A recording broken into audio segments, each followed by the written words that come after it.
Muito bem, recomeçamos então. Ok.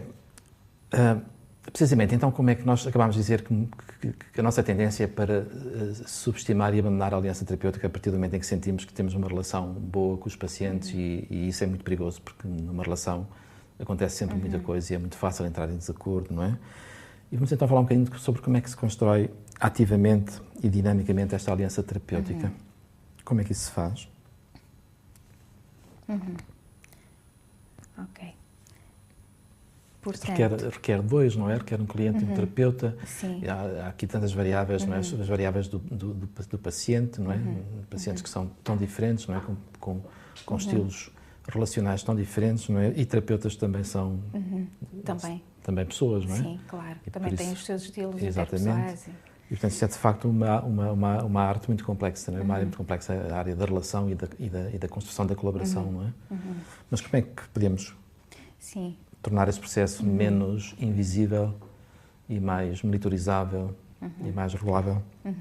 Eu acho que essa questão é muito importante e, como eu dizia há pouco, nos últimos anos alguns autores de renome, nomeadamente lembro-me sempre do Adam Horvath, têm sugerido muito responder a esta questão. É necessário perceber o que é que acontece, como é que se forma, como é que evolui, como é que se mantém a qualidade da aliança terapêutica e por isso nós precisamos de perceber o que é que acontece a um nível micro. Porque Mas passa logo a identificar, não é? para identificar o se está a momento, acontecer momento a momento. exatamente, e portanto para o próprio terapeuta na própria sessão poder ir corrigindo e estando atento enquanto intervém tecnicamente, não descurar este e nesse sentido a própria intervenção na relação é ela em si própria também técnica, não é? Portanto, há aqui uma maior interligação entre a relação e a técnica. Corremos o risco de transformar um fator comum numa técnica. Isso é bom. E o risco habitual da manualização excessiva. Técnica no sentido de ser intencional, de se intervir nessa própria relação, não é? Pronto, Há sempre aqui dois lados nisto, não é? Tornar o processo de manualização da aliança mais específico, mais observável e também mais técnico. Há sempre aqui dois lados. Um é o problema da técnica, não é? Sim. Depois começamos a entrar outra vez na manualização excessiva e se perde, claro. Isso perde a relação, mas é um risco que temos que correr, não é? Pois, eu não sei necessariamente se temos que manualizar, mas eu acho que se calhar não. Mas agora é uma questão que não me tinha ocorrido, mas acho que não será necessário. Daqui a um ano estarás a pensar no teu manual. Pois, mas é um manual... Com os bons estudos que eu sei que estão a caminho, não é? Embora seja um manual de observação que eu acho que pode, de facto, vir a derivar mais tarde, não necessariamente num manual, mas num conjunto de recomendações. Exato. E de orientações para como estar na relação. Sem atropelar a relação, nem o paciente, nem o terapeuta, não é? Claro, já com esses cuidados. Porque não é pretende-se que seja também transteórico e, portanto, não estou a imaginar neste momento, pelo menos, a desenvolver um manual de intervenção relacional, que nesse caso teria que ser, não é? Sim, exatamente. Pronto, mas não sei, isto é um processo, é um trabalho que está ainda muito no início e estes trabalhos demoram sempre para serem consolidados e validados muitos anos, mas voltando à questão de como se forma a aliança, pronto, eu estava de facto a enfatizar esta necessidade de focar ao nível micro e não só, há uma outra dimensão que me parece importante, que é esta ideia, não deixar de lado e não negligenciar esta ideia de que a aliança terapêutica, sendo colaborativa e bidirecional, ter sempre aqui em conta que quer o terapeuta, quer o cliente contribuem para essa colaboração, para essa relação colaborativa, ou interação colaborativa, focando aqui a um nível mais micro.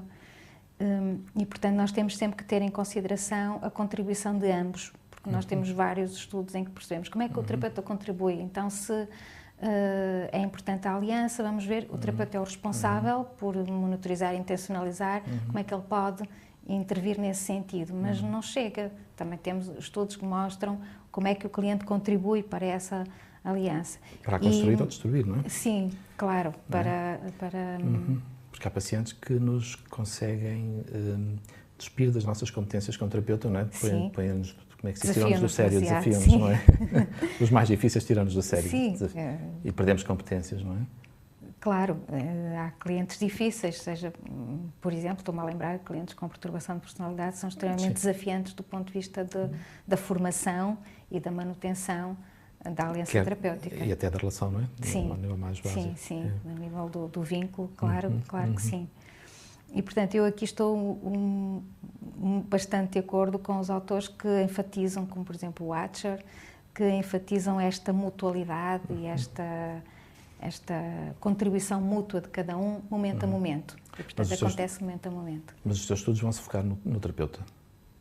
Os estudos focam-se na diade. Na diade. Na diade, portanto, precisamente porque os estudos que nós estamos a desenvolver sobre colaboração terapêutica tomam esta definição de colaboração numa perspectiva bidirecional e mútua e, portanto, focam-se nos dois, no terapeuta e no cliente.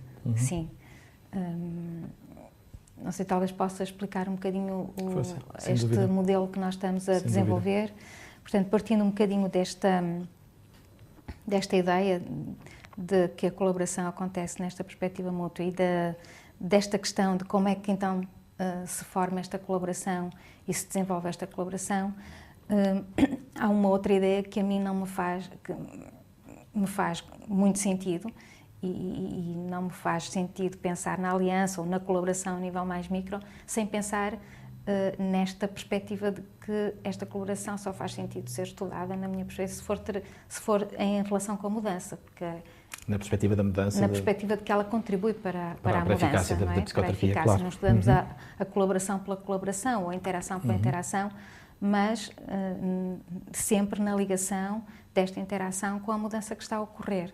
E, portanto, também nesta perspectiva de que a mudança, nesse caso, terá que ser analisada também ao nível micro e não apenas no fim dos processos ou apenas no fim da sessão. Portanto, ou seja, estes microprocessos que nós estamos a procurar estudar são microprocessos que articulam a interação, a qualidade da interação, portanto, a colaboração micro com a mudança também ao nível micro. Pronto, e nesse sentido, muitas influências há aqui várias influências. Do construtivismo, das narrativas, dos ambientalistas, não é? Sim, dos desenvolvimentais, sim. Há aqui, de facto, bastantes influências neste modelo que nós estamos a tentar desenvolver e consolidar. Eu acho que uma das influências base é esta influência desenvolvimental, de que, enfim, tendo este pressuposto de que a psicoterapia surge como uma alternativa ao cliente quando ele se sente de algum modo incapaz de sozinho dar resposta aos desafios que a vida lhe coloca e, portanto, de algum modo, um pedido de ajuda tem subjacente esta ideia de que haverá alguém que será mais competente, que me poderá ajudar a superar e a resolver. Percebendo onde é que eu estou, exatamente. Perceber o que é que se passa comigo e, portanto, onde é que eu estou do ponto de vista do meu percurso de desenvolvimento ou do meu percurso de mudança, mesmo que o cliente não pense desta maneira, subjacente está um pouco esta crença, se quisermos, ou este pressuposto de que eu vou ser ajudado, não é? E também o pressuposto de que esta pessoa poderá ajudar-se, de facto, conseguir perceber que esta pessoa, neste caso o psicoterapeuta, conseguirá ajudar este cliente se conseguir, por um lado, perceber a realidade que ele apresenta e a experiência que ele apresenta, quer nós possamos definir esta experiência e este problema que apresenta em termos narrativos ou em termos construtivistas ou com um outro racional teórico e, portanto, de algum modo, a história que ele conta ou a narrativa problemática que ele conta ou os sistemas de significados que estão rigidificados e que, portanto, o impedem de expandir ou flexibilizar a sua forma de estar, mas também que este psicoterapeuta perceba isto e, portanto, perceba esta rigidificação, a pobreza desta significação, ou consiga ver, não é? Consiga ver, perceber e até experienciar, se quisermos, o outro, não é? O outro. Portanto, ser, no fundo, empático com esta experiência. Mas também perceber que tem que, de algum modo, o desafiar para a diferença, não é? Para puxá-lo um bocadinho para... criar alguma tensão, não é? Criar alguma tensão, algum desafio que o ajude a encontrar novidade e, portanto, a avançar. Sendo que este desafio ou esta tensão que o terapeuta precisa de criar não pode ser demasiada, com o risco de este cliente não se sentir demasiado ansioso, demasiado risco relativamente à possibilidade de avançar nesse sentido. E, portanto, esta ideia fez-me lembrar, na altura, de um conceito desenvolvimental, da zona de desenvolvimento proximal, do Vygotsky, claro. E que outros autores já tinham apropriado para a psicoterapia, o Lehman e Stiles, e que nós procuramos neste modelo operacionalizar mais. A terapia tem que ser dominantemente isso, proximidade, não é? Sim. Se a terapia não for proximidade... Sim, eu acho que há uma metáfora que não é minha, naturalmente, mas julgo que a primeira pessoa que eu me lembro de ouvir falar desta metáfora foi o Michael Mahoney, em que ele falava de dança. Não é? Mas era uma dança próxima, portanto, em que o terapeuta e o cliente acertam o passo, não é? Exatamente. E, portanto, precisam desta proximidade, precisam de perceber o movimento que um e o outro faz, para poderem terem esta sincronia que é necessária numa dança, não é? E nesse sentido eu concordo, faz muito sentido esta metáfora, porque e assumindo este conceito de zona de desenvolvimento proximal, não é só o terapeuta que tem que perceber o passo do cliente. A mim parece-me que o cliente também precisa perceber o passo do terapeuta. Por exemplo, no sentido de perceber, entender e ser capaz de acompanhar as propostas que o terapeuta faz. A partir de quê? A partir da sua capacidade de estar atento ao terapeuta? Na sua capacidade de estar atento, na sua capacidade de metacomunicar com o próprio terapeuta, de perceber... de ouvir até o terapeuta, não é? De ouvir o terapeuta, de ouvir a proposta, ouvir e perceber, entender a proposta que o terapeuta está a fazer e perceber o que é que ela pode significar do ponto de vista do trabalho que estão a fazer. Portanto, há aqui complexidade e, portanto, nesse sentido, nós assumimos... A responsividade que tu há pouco falavas, eu gostava que falasses de novo, já não é só do terapeuta aqui? Sim, de algum modo podemos dizer que o cliente precisa também de ser responsivo às propostas que o terapeuta faz. E esta responsividade também tem a ver com, precisamente com isto, enfim, com outros conceitos que eu acho que estão aqui implícitos e que me lembro de ter lido bastante quando, enfim, elaboramos sobre este modelo, que são os conceitos de mentalização, de teoria da mente, de metacognição, capacidade de ler o outro e de capacidade de ler o outro e de ler o outro e ler-me a mim próprio ao mesmo tempo, não é? E, portanto, ser capaz de fazer este movimento entre a leitura que estou a fazer da minha experiência e a leitura que estou a fazer da experiência do outro. Isto é muito importante para um terapeuta ser responsivo. E eu acho que isto tem influências depois na formação dos psicoterapeutas, em termos de se conhecerem, de perceberem o que é que os afeta, o que é que os incomoda, o que é que os pode tornar mais defensivos e mais rigidificados também na sua própria intervenção e, portanto, que pode diminuir a sua capacidade de responsividade, mas também me parece importante no próprio cliente. Um dia deste, um cliente meu dizia-me, agora a propósito disto, eu desafiei um pouco para refletir de uma forma diferente acerca da sua experiência. Ele disse: eu estou a perceber aquilo que está a querer que eu pense. Aquilo que está a querer que eu pense, exatamente. E eu rimo com ele porque, na altura, curiosamente, depois rimos os dois, porque é um cliente que eu já tenho há muito tempo e que tem alguma dificuldade de aceitar as mudanças que está a fazer. E claramente, na altura, isto eu acho que é um bom exemplo de como ele percebeu a minha proposta, o que é que eu estava a tentar. E eu acho que isto é necessário, porque... Mas, desculpa interromper, a única vez que eu vi um terapeuta exigir responsividade ao cliente foi com o Safran e o Mura, não é? A justiça lhes seja feita, porque de facto eles conseguiam pôr os pacientes, procurá-los para o seu limite, isto é, obrigá-los, ou convidá-los, desafiá-los, obrigá-los seria muito mau, não é? Desafiá-los a pensarem sobre o que o terapeuta sente e pensa, não é? Pois, porque eles usam muito esta metacomunicação, não é? do o que é que está a acontecer acontecer aqui e agora entre nós. E isso é muito interessante, até do ponto de vista construtivista, estaria de acordo com certeza, porque Sim. nos tira do papel superativo do terapeuta que cura os pacientes e aproxima-nos mais da posição de que a transformação acontece neste ângulo, não é? Nesta relação. Aliás, neste conceito de responsividade, que há claramente aqui uma influência construtivista, pelo menos do meu ponto de vista e o modo como eu penso sobre isto, porque nós usamos o conceito de validação e invalidação.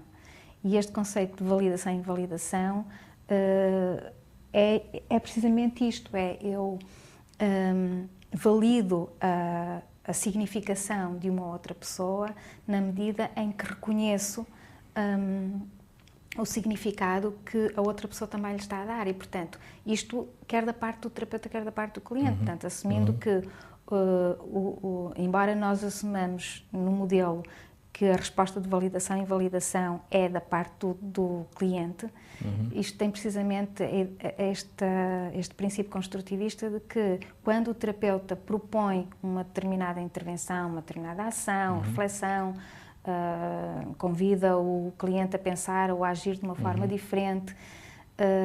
Se o cliente valida esta proposta do terapeuta, é porque, de algum modo, é capaz de experienciar essa proposta como fazendo sentido a si próprio, não é? Como tendo significado para si. Se não tem, se não lhe faz sentido, se não sintoniza com a sua própria experiência, se interfere até criando aqui alguma dissonância com a sua própria experiência, provavelmente este cliente vai invalidar a proposta do terapeuta, ou porque não lhe faz sentido, ou porque até pode percebê-la, mas é demasiado arriscado, ou seja, invalida demasiado o seu sistema de significação. E, portanto, cria aquilo que o Jorge Galli chamava ansiedade, do ponto de vista construtivista, e que nós no modelo chamamos risco, ou no limite, risco intolerável.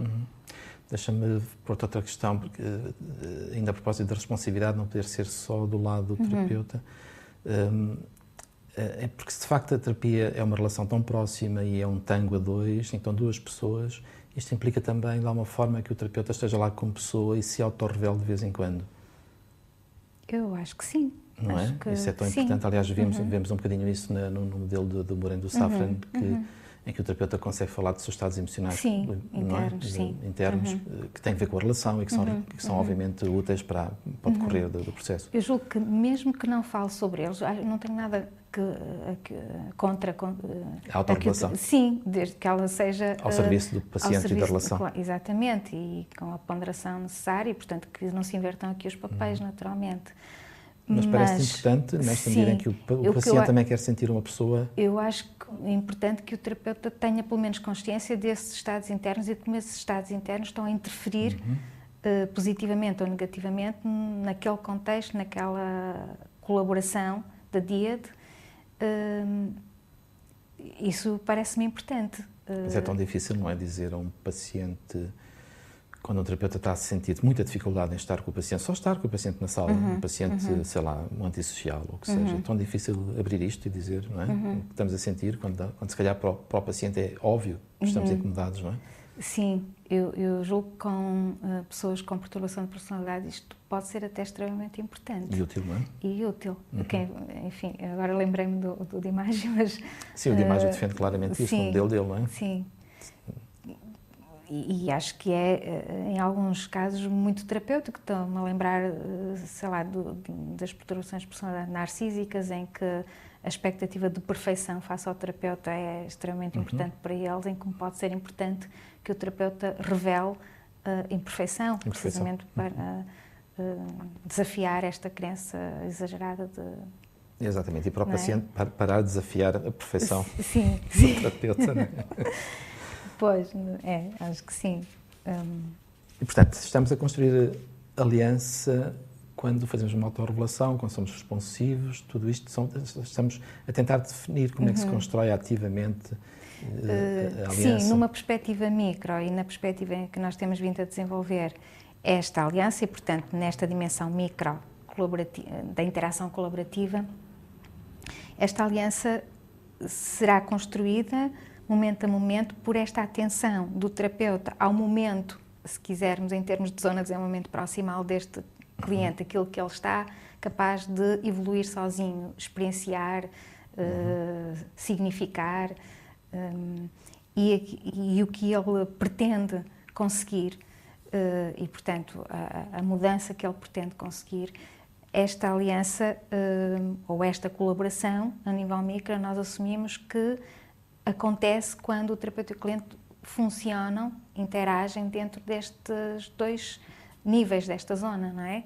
Um nível real, ou atual, do momento, e aquele que é potencial e que é definido pela mudança que este cliente ou esta díade vai negociando como sendo possível ou sendo desejada pelo cliente.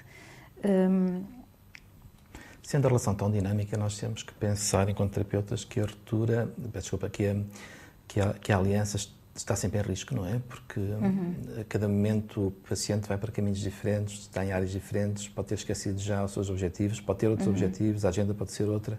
É tudo tão dinâmico, o terapeuta tem que estar preparado para uma ruptura permanente da aliança. Estarias de acordo? Permanente, não sei se ou há... iminente, não é? Com alguns pacientes mais que outros, claro, sim, obviamente. Sim, é? Com alguns acho que claramente pode ser mais provável. Enfim, eu acho que haverá, de qualquer modo, alguma estabilidade, quer dizer, mas se eu percebo bem a tua pergunta, é esta ideia de que o terapeuta não se poderá acomodar à ideia de que a aliança está estabelecida, a colaboração agora vai correr bem. Eu julgo que há sempre, de facto, o risco de, por fatores externos à terapia ou por fatores internos ao processo terapêutico, e nomeadamente à interação da díade, que pode ocorrer ruptura, sim. Nós vemos, sem fazer necessariamente, eu acho que a temática de rupturas não é exatamente, embora haja algumas semelhanças e até eventualmente algumas sobreposições, mas o conceito de ruptura da aliança não é exatamente o mesmo que nós estamos a trabalhar no modelo da colaboração. Porque, como eu entendo pelo menos o modelo das rupturas, ele centra-se em acontecimentos que são definidos, portanto, as rupturas acontecem e são definidas de uma forma, agora falta um termo, mas como episódios, separados, digamos assim, durante o processo. Portanto, se acontecer um desacordo, uma quebra ou uma tensão na dinâmica da resulta de acontecimentos, não é? Portanto, eles podem ser definidos como episódios discretos, não é? E o que nós estamos a fazer é analisar interação a interação. Então, nós analisamos as interações todas da sessão e estamos mais interessados neste movimento que a díade faz dentro daquilo que chamamos de zona de desenvolvimento proximal e as saídas desta zona. E nesse sentido, para retomar a tua questão, nesse sentido, nós vemos frequentemente que a díade sai daquilo que consideramos a zona colaborativa e que é também, na nossa perspectiva, a zona de trabalho que favorece a mudança, porque não só permite segurança necessária para que o cliente avance para uma zona de maior risco em determinado momento, mas depois possa voltar à segurança.